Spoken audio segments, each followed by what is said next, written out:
이제는 뉴스 정면 승부 일부 함께하고 계십니다. 1부에는 오늘의 주요 뉴스 정리하는 순서죠. 뉴스 인앤아웃이 마련되어 있습니다. 오늘 주요 뉴스 깔끔하게 정리해드립니다. 김영민 아나운서 나오셨습니다. 안녕하세요. 안녕하세요. 예, 오늘의 주요 뉴스 의미와 배경 설명해드립니다. 이승윤 기자 오랜만에 인사드립니다. 안녕하세요. 네, 안녕하십니까.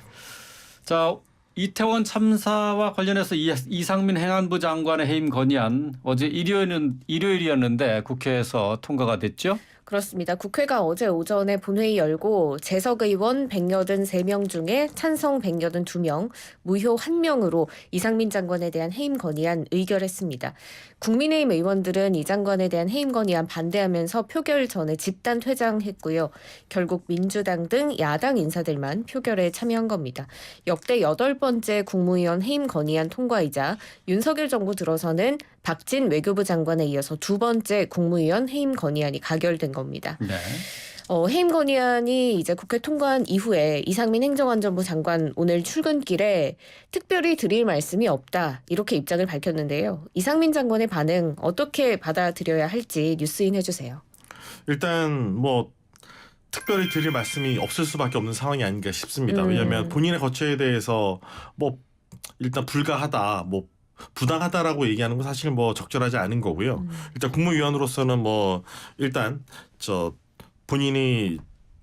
본인에게 주어진 임무를 다 해야 되는 어떤 그런 상황인데, 근데 저는 이제 하나 좀 여쭤보고 싶은 거는 과연 그러면은 이 행안부 장관이 과연 뭘 얼마나 잘못했는가 이 부분에 대해서 좀 명확히 따져볼 필요가 있는데, 네. 일단 언행에 있어서 그러니까 이 이상민 장관이 굉장히 부적절한 발언을 하는 건 좀 있죠. 근데 실제로 장관으로서 얼마나 이 이태원 참사를 일으키는데 많은 역할을 했느냐. 근데 사실 그런 역할을 했다고 보기에 좀 시간이 좀 부족한 부분도 있고, 그리고 사실 잘잘못을 아직 다 따지지 못한 그런 상황이기도 하거든요. 네. 그렇다 보니까 지금 대통령실 입장은 계속 일단 해임 문제는 진상이 명확히 가려지고 난 다음에 판단할 문제라고 이게 나오는데, 네. 저는 개인적으로는 이 부분에 좀 동의하는 부분이 있습니다. 그래서 진상 규명을 해서 이상민 행안부 장관이 얼마나 잘못했는지 그 부분이 확실하게 명명백백하게 가려주고 난 다음에 그만둬야 되는데, 문제는 항상 이런 큰 참사가 났을 때 그러니까 우리 정치권이 워낙 급해요, 성격이. 그래서 정말 잘잘못을 가리지 않고 일단 먼저 책임부터 덜하고 난 다음에 어떤 상황이 발생하냐면은 신임 장관이 들어와서 그 책임을 지는 또 문제가 생기는 겁니다. 그러니까 저는 일단 현재 스탠스틸 해놓고 일단 여기 당국자들이나 담당자들은 최고위든 아니면 말단이든 일단 이대로 유지를 해놓고 난 다음에 잘못을 가려놓고 난 다음에 예. 그에 대한 책임이 확실하게 법적으로 나뉘면은 그때 이제 책임을 물어도 늦지 않은데, 지금 여야가 워낙 첨예하게 대립하고 있지 않습니까? 사실 지금 야권 같은 경우는 지금 검찰 수사 때문에 굉장히 급한 상황인데, 지금 반드시 어떤 반격의 카드가 필요한데, 이상민 그 장관 회의안 같은 경우는 그런 어떤 공세의 어떤 성격이다라고 볼 수 있는 부분이거든요. 근데 이런 상황인데 이상민 장관이 어떤 말을 할 수가 있겠습니까? 일단 잘잘못을 가리는 어떤 그런 절차도 없었고, 본인의 소명을 물어본 게 아니라 자리에 대해서 자기가 결정할 수 있는 사안이 아닌데 말할 수 있는 내용이 없지 않을까 생각이 듭니다. 네, 일단 이상민 장관도 별다른 입장 표명하지 않았고, 입장 표명을 하기에도 지금 부적절한 상황이라고 얘기를 해주셨고, 대통령실 입장까지 앞서 얘기를 해주셨는데, 그러니까 사실상 대통령실이 거부권을 행사할 것이다라고 보는 시각이 우세한데요. 그러면 이제 2번째 거부권 행사가 되는 거거든요. 대통령실 입장에서도 좀 부담이 되지 않을까요? 일단 윤석열 대통령이라는 어떤 캐릭터 자체가 원칙이 일단 우선이라는 입장인 것 같습니다. 지금까지 화물연대 파업을 봐도 그렇고 도어 스태핑 관련 대응에서도 볼 수 있듯이 이 법률가 출신답게 원칙에 어긋나는 부분 관련해서는 타협을 하지 않는 그런 좀 고집스러운 부분도 좀 보이거든요. 네. 2번째든 3번째든 일단 윤 대통령 입장에서는 진상 확인 후엔 가능하겠지만 진상 확인 전에는 해임을 받아들일 수 없다는 입장은 분명한 것 같고요. 일단 지금 대통령실에서 나온 입장을 보면은 어느 정도 스탠스가 나옵니다. 국가의 법적 책임 범위가 명확해져야 유족에 대한 국가 배상이 제대로 이루어질 수 있다라고 얘기했거든요. 네. 여기서 저는 어느 정도 답이 나온다고 보는데요. 그러니까 여기서는 4번째, 5번째 해임 건의안이 돼도 받아들이지 않을 겁니다. 왜냐하면 진상규명이 되지 않았고 국가가 책임져야 될 법적 책임이란 부분이 아직까지 명확하게 규정되지 않았기 때문이죠. 네. 그래서 뭐 민주당이 주도를 해서 해임 건의안이 통과가 되긴 했습니다만은 정부 여당 쪽에서는 이 해임 거부안을 받아들일 생각이 없는 것으로 보입니다. 어제 비공개 고위당정협의회도 열렸었는데 여기에 이상민 장관도 참석했지요? 그렇습니다. 어제 국무총리 공관에서 비공개 고위당정협의회 열렸는데요. 일단 국정 현안에 대한 전반적인 검토가 이루어졌고 물론 이 해임 건의안에 대한 논의도 있었고 약간 비판적인 의견도 오고 갔던 것으로 알려지고 있습니다. 당사자인 이상민 장관 관계장관 자격으로 참석을 했고요. 하지만 이 장관은 해임 건의안에 대해서 직접적으로 언급하지는 않았고 대신 이태원 참사 유가족 지원 방안과 관련한 정부 계획을 간략히 보고했다. 이렇게 알려지고 있습니다. 어제 있었던 고위당정 협의회에서 아무래도 이 해임 건의안 처리에 대한 후속 논의들이 있었을 것 같은데 구체적으로 어떤 이야기들이 오갔을까요? 일단 이태원 참사 수습이 현재 굉장히 중요한 국정 현안 가운데 하나로 떠올랐습니다. 우리 사회가 사실 여러 차례 참사를 거쳤죠. 뭐 최근에 이태원 참사도 그렇지만은 사실 세월호 참사가 많은 우리 사회에 트라우마를 남겼고 네. 사실 거기에 준용해서 지금 현재 이 이태원 참사에 대한 수습도 논의가 되는 게 사실이거든요. 네. 근데 이 장관 같은 경우는 이제 그 주무장관으로서 회의에 당연히 참석을 해야 되는 거고요. 근데 이제 해임 건의안 관련해서는 아마 뭐 그렇게 크게 논의되지는 않았을 것 같아요. 왜냐하면은 대통령실의 이미 스탠스가 해임안을 일단 진상규명 전에 받아들이지 않는 걸로 나왔기 때문에 일단 뭐 본인 관련 얘기를 뭐 본인이 하실 수도 없을 뿐더러 일단은 뭐 일부에서는 지금 해임 건의안 의결을 성토하기도 했다고 하거든요. 그런 걸 보면은 상당히 격앙된 움직임이 있고 이걸 또 왜 예산안하고 결부시키느냐 또 그런 좀 관련해서 반대 의견도 있는 겁니다. 네. 일단은 이 장관은 일단 이태원 참사 유가족 지원 방안과 관련해서 일단 정부 계획을 보고를 했는데요. 굉장히 중요합니다. 왜냐하면은 일단 유가족과 부상자한테 이 정당한 보상이 일단 이루어져야 되는 거거든요. 사실 이번 일이 금방 그렇게 흐지부지 끝날 일은 아닙니다. 왜냐하면 한번 이렇게 정신적으로 입은 데미지가 쉽게 사라지겠습니까? 그러니까 저는 지금 책임을 지우는 것도 중요한데 일단 다친 사람들 그리고 심각하게 다친 사람들 장파에 온 사람들 같은 경우는 상당히 오랜 시간 이제 치유를 받아야 될 수도 있거든요. 네. 그리고 정신적으로도 트라우마가 있기 때문에 그 부분 우리 사회가 잊지 말고 계속 챙겨주고 그리고 이분들에 대한 어떤 그런 좀 케어가 필요하다면 우리가 해주는 게 중요한데 네. 지금은 너무 좀 이 책임 공방으로 너무 쏠려 있지 않은가라는 네. 생각이 듭니다. 예. 자, 이상민 장관의 해임 건의안 여야가 내놓은 입장 역시 뭐 극명하게 엇갈리죠. 네, 그렇습니다. 주호영 국민의힘 원내대표가 우리 당도 일관되게 해임 건의는 맞지 않고 해임 건의가 들어오더라도 윤 대통령께서 무시해야 한다는 입장이라고 밝혔고요. 네. 다만 무시해야 한다고 건의할지에 대해서는 검토해보겠다 이런 입장입니다. 정진석 국민의힘 비대위원장은 이번 해임 건의안이 이재명의 체포와 사법 처리에 쏠린 국민 관심을 분산시키고 돌리려는 것이다. 이렇게 네. 비판하기도 했습니다. 반면에 그 화살 끝에 있는 이재명 대표 해임 건의안 처리가 진실과 책임의 문을 여는 출발이 될 것이다. 이렇게 밝혔고 박홍근 원내대표는 윤석열 대통령이 국민 뜻을 정면으로 맞서며 또다시 국민이 준 마지막 기회를 걷어찬다면 민심의 혹독한 심판이 기다릴 뿐이다. 이렇게 강하게 비판을 했습니다. 여야 입장 뉴스인 해주세요. 정치는 타협이 필수입니다.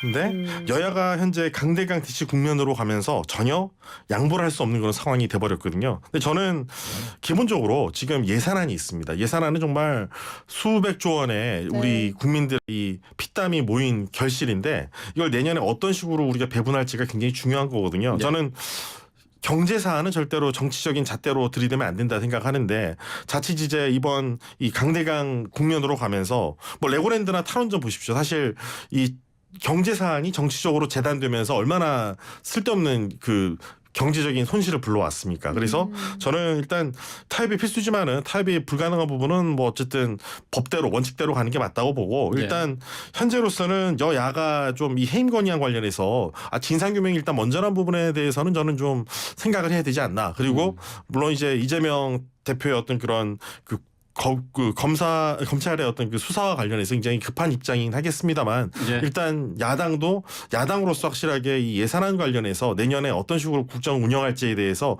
충분히 국민들이 알 수 있게 비판할 부분 비판하고 꼬집을 부분 꼬집어 줘야지 예산안이 잘못 쓰이는 걸 좀 막을 수 있지 않을까 그런 생각이 듭니다. 네. 네. 뭐 이상민 장관에 대한 해임 건의안 관심을 끄는 것은 뭐 단순히 장관에 대한 해임 건의안뿐만 아니라 이태원 참사와 관련한 국정조사와 연관돼 있기 때문이죠.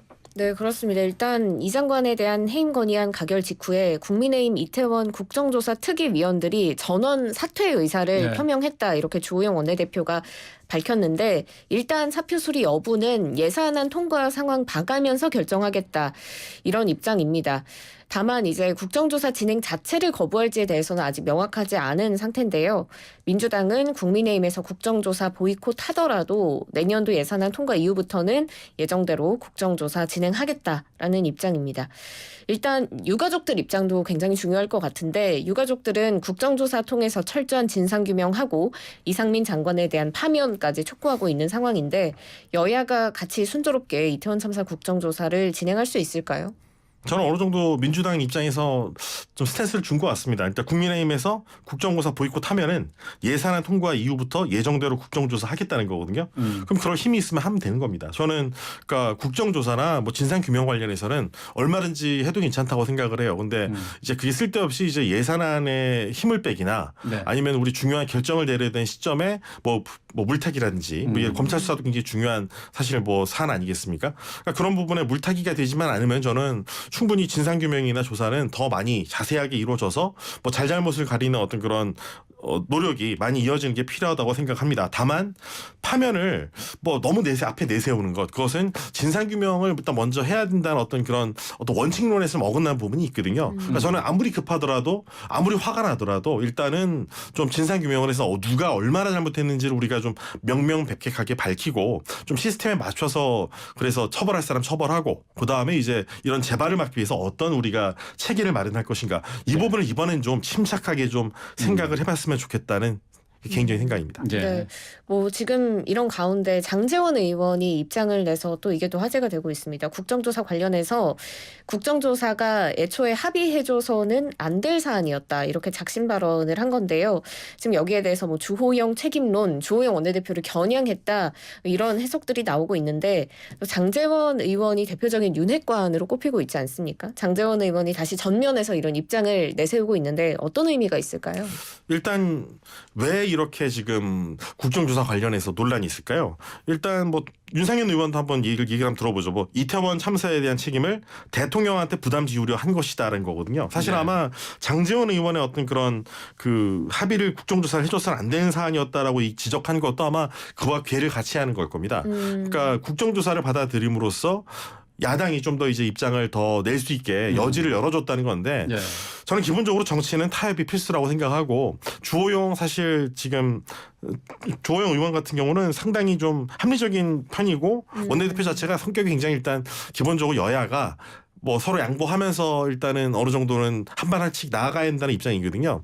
그런 입장 원칙론에서 볼 때는 뭐 받아들여 줄 수 있는 부분 받아들여 주고 대신 우리가 못 받아들이는 것은 못 받아주겠다 이렇게 나오는 어떤 그런 걸 이제 보여주고 있는 건데 다만 이제 윤핵관들은 아무래도 이제 윤 대통령에 대한 어떤 정치적 공세 이런 부분은 막아야 된다는 입장이 이제 첨예하게 나오는 거고 다만 주호영 원내대표 같은 경우는 그런 부분까지 우리가 다 받아줄 필요 있느냐 일단 받아줄 건 받아주고 예산안을 튼실하게 그래도 이번에 얘기를 해서 국회에서 일단 통과를 제때 시켜야 된다 이런 입장이 강한 거거든요. 그러니까 그런 입장이 저는 뭐 황희정수처럼 이 말도 옳은 면이 있고 저 말도 옳은 면이 있다고 생각을 하는데 다만 당내에서도 지금 여야뿐만 아니라 당내에서도 이제 친윤 대 이제 굳이 예를 들자면 비친윤 간에 또 이런 약간의 좀 의견이 충돌이 좀 있다 이렇게 좀 해석할 수 있는 그 대목이 아닌가 생각합니다. 네. 지금 뭐 본회의 예산안 표결이 이제 15일 날 오늘 목요일로 예정돼 있죠. 이 예산안을 어떻게 처리할 것인가. 또 여기에 이제 이상민 장관 해임안 또 거기다 국정조사까지 맞물려 가지고 고차원 방정식이 지금 정치권에서 아주 숨가쁘게 돌아가고 있는데요. 좀 시간을 가지고 지켜봐야 될 부분입니다. 자, 다음 뉴스 살펴보도록 하죠. 방송인 김어준 씨가 자신이 진행을 하던 프로그램 TBS 라디오의 김어준의 뉴스 공장에서 하차하기로 결정이 된 것 같아요. 네, 김어준 씨가 2016년 9월부터 진행한 프로그램이죠. 자신의 프로그램인 뉴스공장에서 하차합니다. 오늘 방송에서 앞으로 3주 더 뉴스공장을 진행한다면서 그동안 20분기 연속 시청률 1위에 앞으로도 20년 하려고 했는데 그 이야기는 나중에 마무리하도록 하겠다라면서 프로그램에서 하차함을 밝혔습니다. 국민의힘에서도 논평을 냈습니다. 박정아 수석 대변인이 편파 방송 가짜뉴스의 대명사 김어준 씨가 TBS 라디오 뉴스공장의 하차를 스스로 밝혔다며 이제라도 가짜 뉴스공장이 멈추게 됐기에 참으로 다행이다. 이렇게 밝혔는데요. 앞서서 TBS는 서울시의회가 TBS 지원 폐지 조례안을 처리하면서 지금 서울시 출연금 받지 못할 위기에 놓인 상황인데 아무래도 이 이슈가 이번 김어준 씨의 하차에 좀 큰 영향을 미친 것으로 보입니다. 뉴스인 해주세요.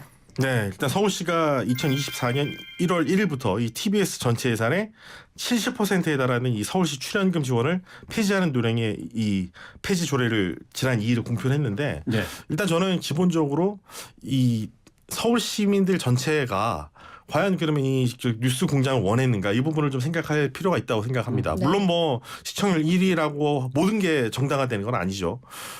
TBS 하면 사실 뭐 교통방송으로 시작을 해서 저도 예전에 어릴 적부터 뭐 여행 가면은 꼭 반드시 듣는 채널이 바로 이제 라디오 하면 이제 그 TBS였는데 TBS가 어느 순간에 이제 굉장히 어떤 팬덤 중심의 어떤 방송이 됐다는 부분은 사실 부정할 수 없을 겁니다. 저는 글쎄요, 재미없을지 몰라도 고려할지 몰라도 뉴스는 아니면은 공영방송은 일단 기계적 중립, 물리적 중립을 지켜줘야 되지 않나라는 기본적인 생각인데 네.